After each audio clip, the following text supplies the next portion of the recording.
Gold, trusted gold buyers. మీరు తాకట్టు పెట్టిన బంగారాన్ని విడిపించి ఈ రోజు ఉన్న మార్కెట్ ధరకు కొనబడను.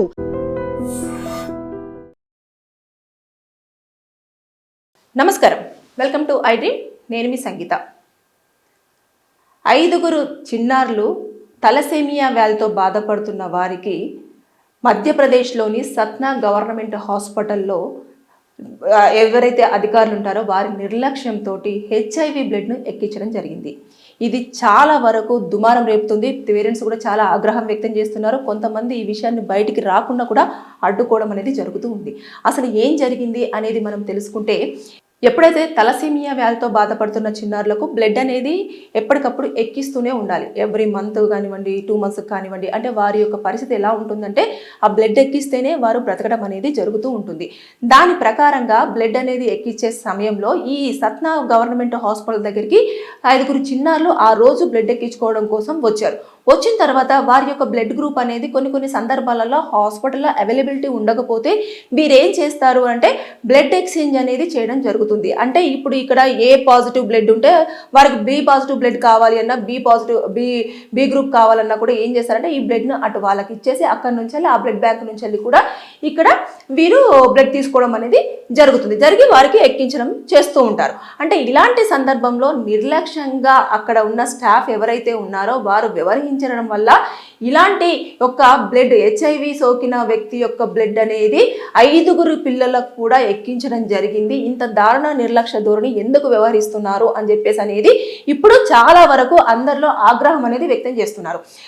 ఇక్కడ చూసేసుకుంటే ఇప్పుడు బ్లడ్ అనేది డొనేట్ చేసేటప్పుడు చాలా వరకు టెస్టులు చేస్తూ ఉంటారు. టెస్టులు చేసేసి ఎన్ని గ్రామ్స్ ఉంది, ఎంత వెయిట్ ఉన్నారు పర్సన్, ఎంత హైట్ ఉన్నారు, ఏమైనా డిసీజెస్ ఉన్నాయా లేదా అనేది కూడా చెక్ చేస్తారు. చెక్ చేసిన తర్వాతనే అప్పుడు బ్లడ్ ప్యూర్గా ఉంది, బాగుంది, తర్వాత నెక్స్ట్ వీళ్ళ బ్లడ్ మనకు పనికొస్తుంది అని చెప్పేసి అనుకున్న తర్వాతనే యాక్టివ్గా ఉంటేనే తీసుకోవడం అనేది జరుగుతుంది. అలా కాకుండా ఎలాంటి మీరు టెస్టులు చేయకుండా బ్లడ్ అనేది అలా ఎలా తీసుకున్నారు అనే దానిపైన కూడా ఇప్పుడు పోలీసులు ఒకవేళ ఇది కనుక పోలీస్ స్టేషన్కి వెళ్ళేసి కేసులు అయిపోయి వాళ్ళు కనుక కేసు ఫైల్ చేసినట్లయితే ఈ వేలో కూడా దర్యాప్తు చేస్తారు. ఆ రోజు బ్లడ్ ఎక్కించిన ఎవరైతే సిస్టర్ ఉన్నారో, లేకపోతే అక్కడ డ్యూటీ డాక్టర్ ఉన్నారో, లేకపోతే ఇంకెవరు ఉన్నారో, ఆ బ్లడ్ ఎక్కడి నుంచి రావడం జరిగింది, ఎవరు దీన్ని ట్రాన్స్ఫర్ చేశారు అనే దానిపైన కూడా మొత్తం పూర్తిగా కూడా ఎంక్వైరీ జరుగుతుంది. ఎంక్వైరీ జరిగినప్పుడు ఇప్పుడు ఇక్కడ స్టాఫ్ అందరినీ కూడా అడుగుతారు. అడిగిన తర్వాత ఈ బ్లడ్ మీ యొక్క హాస్పిటల్లో ఉన్న బ్లడ్ ఏదైతే ల్యాబొరేటరీ ఉందో దాని దగ్గర నుంచి తీసుకొని రావడం జరిగిందా, లేదు అనుకుంటే ఎవరైనా డొనేట్ చేసిన దగ్గర నుంచి మీరు ఏమైనా ఎక్స్చేంజ్ చేసుకున్నారా,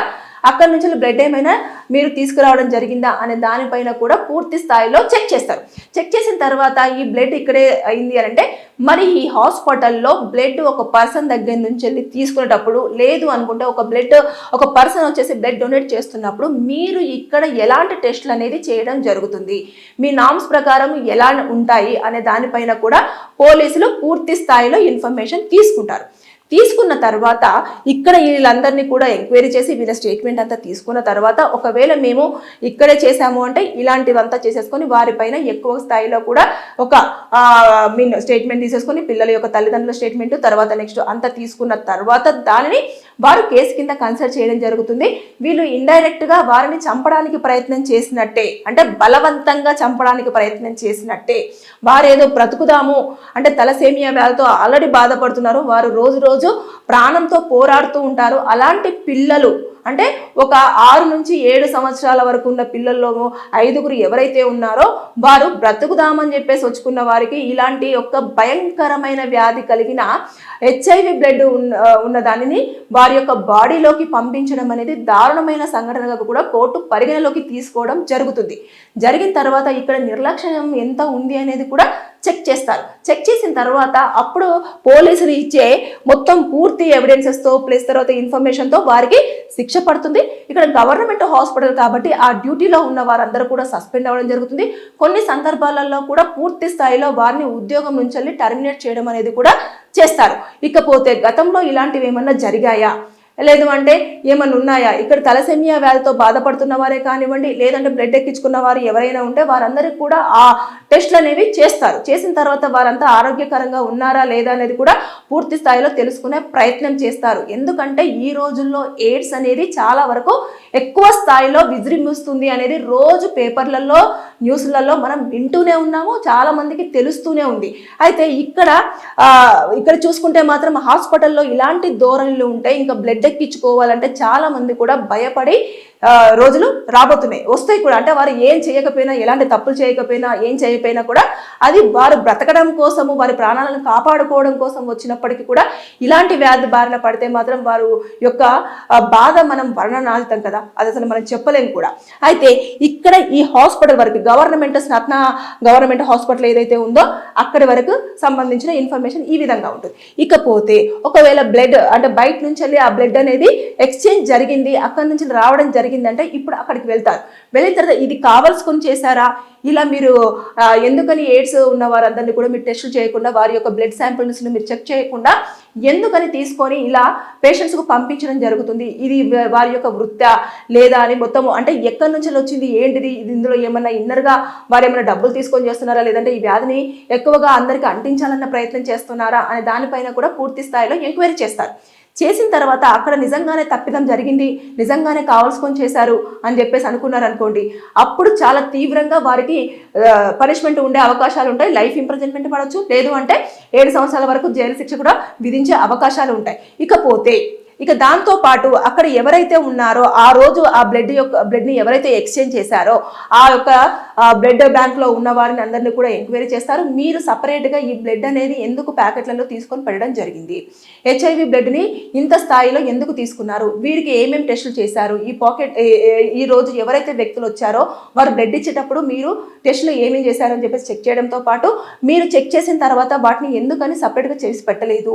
ఇప్పుడు నార్మల్గా పర్సన్స్కి ఉన్న బ్లడ్ ప్లస్ తర్వాత HIV పర్సన్స్ ఉన్న బ్లడ్ని మీరు డిఫరెంట్ చేసినప్పటికీ వాటికి ఒక మార్క్ అనేది వేయడం జరుగుతుంది. ఆ మార్క్ ఎందుకు వేయలేకపోయారు అనే దానిపైన పూర్తిగా ఇన్ఫర్మేషన్ తీసుకుంటారు. దాంతోపాటు ఎవరైతే హెల్త్ డిపార్ట్మెంట్ ఉంటుందో హెల్త్ డిపార్ట్మెంట్ వాళ్ళు కూడా ఇన్వాల్వ్ అవ్వడం జరుగుతుంది.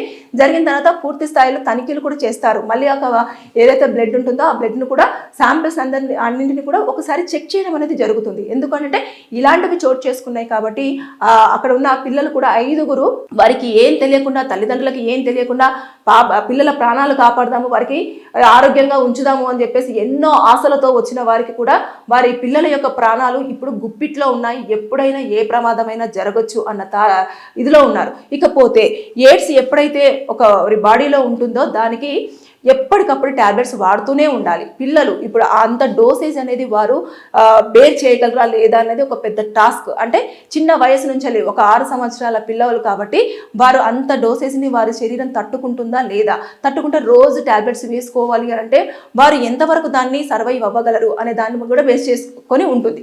అయితే ఒకవేళ ఎంత ట్రై చేసినప్పటికీ కూడా మహా అంటే ఒక 10 సంవత్సరాలు 15 సంవత్సరాల వరకు మహా అంటే వారు ప్రాణాలతో గట్టిగా ఫైట్ చేస్తారేమో, కానీ చివరికి మాత్రం వారు మనకు కనిపించకుండానే పోయే అవకాశాలు ఉంటాయి. రీజన్ ఏంటంటే బాడీ లోపల ఆ HIV వైరస్ అనేది చాలా వరకు కిల్ చేస్తూ వస్తుంది. ఎంత టాబ్లెట్స్ యూజ్ చేసినా సరే వారికి ఏదైతే ఉంటుందో రెసిస్టెన్సీ పవర్ అనేది చాలా వరకు లో ఉంటుంది. ఏదైనా జబ్బు వచ్చిందనుకోండి చాలా తొందరగా అటాక్ అయ్యే అవకాశాలు ఉంటాయి. వారి ప్రాణాలను కాపాడడం కూడా చాలా తీవ్ర స్థాయిలో కూడా ట్రై చేయాల్సి ఉంటుంది. ఇకపోతే ఒకవేళ ఏదైనా ప్రమాదం వాటిల్లినప్పటికీ కూడా వారి యొక్క బ్లడ్ని ఎవరికి ఇవ్వలేము, వీరి యొక్క వేరే వాళ్ళ బ్లడ్ని వీరికి ఎక్కిద్దామన్నా కూడా చాలా వీరు డాక్టర్స్ అయినా సరే సిస్టర్స్ అయినా సరే భయపడుతూ ఉంటారు. ఇలాంటివన్నీ కూడా చాలా వరకు మనం చూస్తూ ఉంటాం. కాబట్టి వారి యొక్క బెడ్లను వేసే ఒక వార్డు సపరేట్గా ఉంటుంది, వారి ట్రీట్మెంట్ సపరేట్గా ఉంటుంది, వారిని చూసే విధానం సపరేట్గా ఉంటుంది. ఇక్కడ చూసుకుంటే చిన్న పిల్లలు వారు ఏమీ తప్పు చేయలేదు, అలా అని వాళ్ళ తల్లిదండ్రులు తప్పు చేశారా, వాళ్ళు కూడా తప్పు చేయలేదు. వారికి అనుకోకుండా వచ్చిందా అంటే అక్కడ వారు ప్రాణాలు కాపాడుకుందాము, ప్రాణాలు నిలబెట్టాలి, నా పిల్లల్ని నేను మంచి భవిష్యత్తు ఇవ్వాలి అని చెప్పేసి తల్లిదండ్రులు కలలతో వెళ్ళేసి ఆ రోజు బ్లడ్ ఎక్కిస్తే వారి పిల్లలు యాక్టివ్గా ఉంటారు అంటే ఇలాంటి భయంకరమైన వైరస్తో వారు వస్తారు అని తట్టుకోలేక తల్లిదండ్రులు చాలా వరకు ఆగ్రహం వ్యక్తం చేస్తూ నిరసనలు వ్యక్తం చేస్తూ అధికారులను అడిగినప్పటికీ కూడా వారు మాత్రం ఎలాంటి స్పందన లేకుండా దానిని మీరు బయటికి రాకుండా దానిని నొక్కే ప్రయత్నాలు చేస్తున్నారని చెప్పేసి చాలా వరకు అక్కడ పెద్దగా కూడా తల్లిదండ్రులు గొడవలకు దిగడం జరుగుతుంది. ఈ లెక్కను చూసేస్తే హాస్పిటల్లో రక్షణ అనేది ఎంత దారుణంగా ఉందో చూడండి. ప్రాణాలు పోతున్నాయిరా బాబు కాపాడండి అని చెప్పేసి వెళ్ళేదానికంటే ప్రాణాలు అక్కడికి పోతాయేమో అనే సిచ్యువేషన్కి వస్తున్నాయి. కాబట్టి ఇక మీదట ఎప్పుడైనా సరే మన వాళ్ళకు ఎవరికైనా బ్లడ్ అవసరం ఉంది, పేషెంట్గా అక్కడ ఉన్నారు అన్నప్పుడు మనకు తెలిసిన వ్యక్తిని తీసుకువెళ్ళి ఆ బ్లడ్ గ్రూప్కి సంబంధించిన పర్సన్కి ఆల్ టెస్టులు చేసిన తర్వాత కన్ఫర్మ్ చేసుకున్న తర్వాత బ్లడ్ ఇచ్చే ప్రయత్నం చేయండి. ఎవరిదైనా బ్లడ్ ఇచ్చినప్పటికీ కూడా మేడం దీన్ని మళ్ళీ ఒకసారి మీరు టెస్టులు చేసిన తర్వాతనే మాకు బ్లడ్ అనేది మా పర్సన్కి ఎక్కించండి అని చెప్పేసి అనే ఇది మాత్రం ఉండాలి. మేము బ్లడ్ ఎక్కిచ్చేస్తున్నామంటే ఓకే ప్రాణాలు కాపాడాలి కదా అని చెప్పేసి ఎక్కిచ్చేస్తారనుకోండి, ప్రాణాలు పోయే పరిస్థితులు కూడా చోటు చేసుకుంటున్నాయి. కాబట్టి మనము అలర్ట్గా ఉండాల్సిన అవసరం ఎంతైనా ఉంది. చూస్తుంటే రోజు కూడా నిర్లక్ష్యం ఎక్కువైపోతుంది. అంటే ఎవరేం చేస్తారులే, ఏదో మేము చేసాం కదా, మేము చేసిందే ట్రీట్మెంట్, మేము ఇచ్చిందే కరెక్ట్ అని చెప్పేసి అన్నట్టుగా కూడా నిర్లక్ష్య ధోరణిలో ఇలాంటి సంఘటనలు చోటు చేసుకుంటున్నాయి. కాబట్టి ఇప్పుడు అక్కడ ఉన్న ప్రతి ఒక్కరు కూడా ఇందులో ఖచ్చితంగా ఆ 5 పిల్లల విషయంలో కూడా రెస్పాన్సిబిలిటీ తీసుకోవాల్సి ఉంటుంది. దాంతోపాటు వారి యొక్క ఉద్యోగాలు కూడా క్వశ్చన్ మార్క్గానే మిగిలిపోయే ఛాన్సెస్ ఉంటాయి. దాంతోపాటు పిల్లలకు నష్టపరిహారం కూడా వారు అందించాల్సిన అవసరం ఉంటుంది. ఇకపోతే ఏదైతే గవర్నమెంట్ హాస్పిటల్ ఉందో దానికి సంబంధించిన సూపరింటెండెంట్ కానివ్వండి, వారందరూ కూడా ఇందులో సంజాయిషి ఇచ్చాల్సిన అవసరం ఉంటుంది. వారి ఎక్స్ప్లెనేషన్ చాలా వరకు ఉంటుంది. ఇకపోతే ఒకవేళ ఇది కూడా గవర్నమెంట్ హాస్పిటల్ నుంచి వెళ్ళే బ్లడ్ అనేది ఎక్స్చేంజ్ జరిగింది అంటే అక్కడ ఉన్న ఎంప్లాయీస్ ఎవరు ఉంటారో వారిపైన కూడా సేమ్ అప్లికేబుల్ అవుతుంది. ఒకవేళ ప్రైవేట్ దగ్గర నుంచి తీసుకొచ్చారంటే ప్రైవేట్ ఎంప్లాయీస్ అంటే ఇది ఇక్కడ నుంచి ఏ హాస్పిటల్స్కి కూడా బ్లడ్ అనేది ఎక్స్చేంజ్ అనేది జరుగుతుంది అనే దానిపైన పూర్తి స్థాయిలో ఎంక్వైరీ చేస్తారు. దాన్ని బట్టేసే వారికి శిక్షలు ఉండే అవకాశం ఉంటుంది. సో నేను చెప్పేది ఏంటంటే మనము ఎప్పటికప్పుడు అలర్ట్గా ఉండాలి. మన ప్రాణాలు మన చేతుల్లోనే ఉంటాయి. వేరే వాళ్ళ చేతుల్లో పెడితే ఇలాంటి లేనిపోనివన్నీ కూడా మనకు తెలియకుండానే మన బాడీలోకి ఈ మధ్యకాలంలో ఎక్కిచ్చేస్తున్నారు. కాబట్టి ఇక్కడ 5 పిల్లలు అటాక్ అవ్వడం జరిగింది హెచ్ఐవికి. అంటే వారికి ఎలాంటి ఇన్వాల్వ్మెంట్ లేకపోయినా సరే, అది కూడా హాస్పిటల్లో. కాబట్టి మనం జాగ్రత్తగా ఉండాలి. Be alert, be careful. Thank you. నిజంగా ప్రస్తుతం ఉన్నటువంటి సమాజం దేనికి ప్రయారిటీ ఇస్తుంది? ఆర్థిక సంబంధాల చుట్టూ మాత్రమే తిరుగుతుంది. మళ్ళీ ఎన్నికలంగానే చాలా విరక్తి కలుగుతాను. మంచి అనిపిస్తుంది కదా, లేడీస్ కూడా ఛాలెంజింగ్ జాబ్స్ చేసినప్పుడు చాలా బాగుంటది. ట్రాఫిక్ అసిస్టెంట్స్ గా నియమించిన ట్రాన్స్జెండర్స్ అందరితో సాల్యూట్ చేయించుకుంటున్నారు. ఫుడ్ డెలివరీ ఇవ్వటానికి వెళ్ళినటువంటి డెలివరీ బాయ్ అనిల్ పై కళ్ళ ముందు